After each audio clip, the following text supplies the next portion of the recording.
मैं नजर India news channel से बीके श्रीवास्तव। आपका शुभ नाम? रत्ना भट्ट, उत्तराखंड आंदोलनकारी मंच से और सांस्कृतिक मंच के अध्यक्ष हैं। अभी हाल ही में देश में जहाँ सरकारें कहती हैं कि महिला सशक्तिकरण की बात करती हैं, महिलाओं की सुरक्षा की बात करती हैं, उसी देश के एक प्रदेश में मणिपुर में महिलाओं के साथ जो घटना हुई, उनको निर्वस्त्र करके सड़कों पर घुमाया गया, उसके संबंध में आप क्या कहना चाहेंगे? सबसे पहले आपके चैनल को धन्यवाद देती हूँ, आप लोगों को धन्यवाद देती हूँ और इन शहीदों को नमन करते हुए इस देश ने जो मणिपुर में जो घटना घटी है वो समस्त उत्तराखंड की महिला, ये समस्त भारत की महिलाओं के लिए शर्मसार करने वाली घटना है। और मैं तो कहती हूँ जिस गति पर वहाँ का राजा जो बैठा हुआ तुरंत उनको त्याग पत्र देना चाहिए, क्योंकि अगर वो महिलाओं का सम्मान नहीं कर सकते हैं तो उनको गद्दी पर बैठने का कोई अधिकार नहीं है।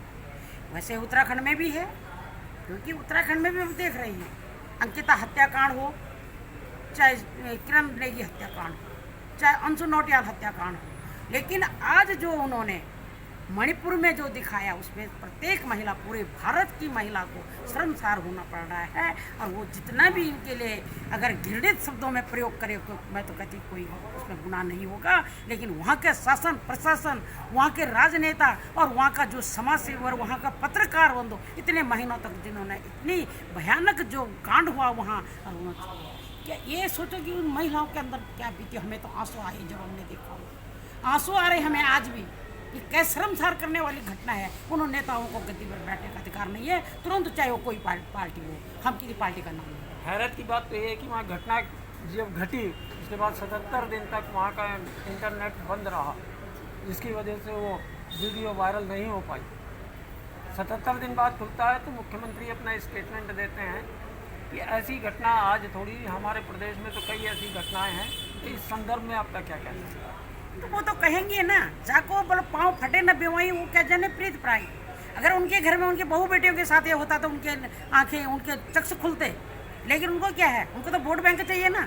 वोट बैंक में क्या है, वो शराब पिला देंगे और खाना खिलाएंगे, लंगर लगा देंगे और उनको साड़ी सुड़ी दे देंगे, वोट तो मिल गए। क्योंकि वो तो उनको तो पैसा चाहिए ना, कुर्सी चाहिए, फेविकॉल की जोड़ की कुर्सी चाहिए, उनको कमाना है। उनको क्या उनको क्या, अगर उनकी बहू बेटियों के साथ ये सब होता तो उनकी आंखें खुलती।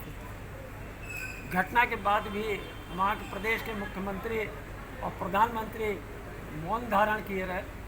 जब सुप्रीम कोर्ट ने उसका संज्ञान लिया तब प्रधानमंत्री ने उस पर शब्द कहे कि दोषियों को बख्शा नहीं जाएगा।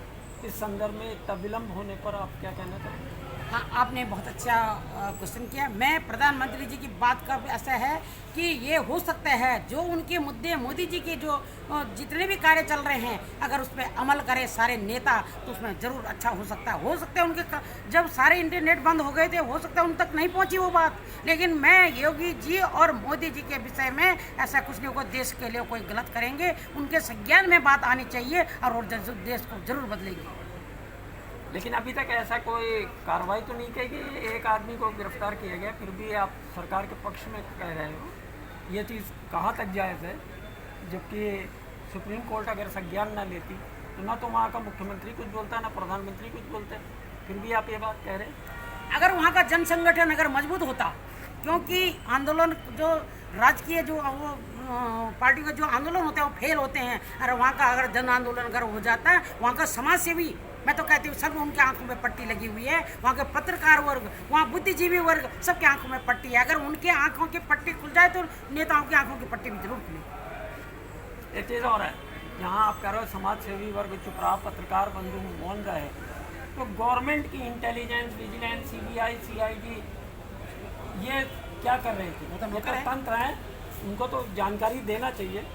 इसके बावजूद इतने जासूसी एजेंसियां होने के बावजूद अगर न पता चले सरकार को, तो इसको सरकार की निष्क्रियता कही जाएगी। हो सकता है मैं कुछ सही नहीं बोल रहे, लेकिन जो मेरा मन करता है कि सरकार जो है, लेकिन वो तो तंत्र जो है नौकरशाही है और कमान होती है बड़े के हाथ में। जब तक उनको अगर आज हमारा कश्मीर में इतना कुछ हो रहा है, ठीक कहते हैं हमारे सैनिक कि हमें एक आवाज़ तो दो, हम तो उड़ा देंगे इनको आतंकवादियों को, यही उनके साथ हो रहा है। और नौकरशाही है, यही है, हावी है वहाँ कि जब तक वहाँ, क्योंकि हर आदमी की सेटिंग हो रही है। जो मेरे मन में आया वो मैंने बोल दिया। और मैं तो यही सबसे पहले वहाँ के जो समाज सेविका हैं या समाज सेवक हैं या बुद्धिजीवी वर्ग है, मैं सबसे पहले उनको गुनाहगार मानता हूँ जिन्होंने अपनी आंखों में पट्टी बांधी। आपके कहने का तो मतलब ये हुआ कि नौकरशाहों पे जनप्रतिनिधियों का कोई दबाव नहीं है, जिसकी वजह से नौकरशाही और गुप्तचर एजेंसियां सब बेलगाम हो गई हैं। बिल्कुल, आज उत्तराखंड में भी देख लो, मैं अब उत्तराखंड पे ही आऊँगी। आज उत्तराखंड में देखो कोई विभाग ऐसा नहीं है जहाँ भ्रष्टाचार न हो रहा होगा। हमारी अंकिता हत्याकांड, एक रिसोर्ट में एक राजनेता के रिसोर्ट में मारी जाती है, उसकी हत्या की जाती है, गरीब की बेटी मारी जाती है। क्यों किसी ने आवाज़ नहीं उठाई? क्योंकि उनकी सेटिंग है ना बुलडोजर पर, तो वहाँ तो रिसोर्ट पर तो उन्होंने बुलडोजर चला दिया। लेकिन उस माँ के आंसू को आज तक नहीं दिखे।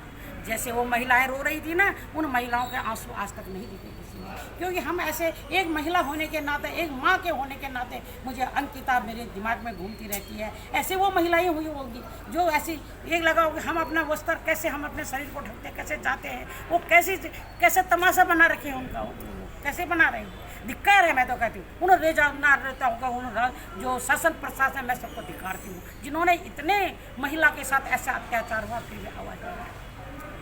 धन्यवाद आपके साथ। मैं BK श्रीवास्तव, नज़र इंडिया न्यूज़ चैनल से।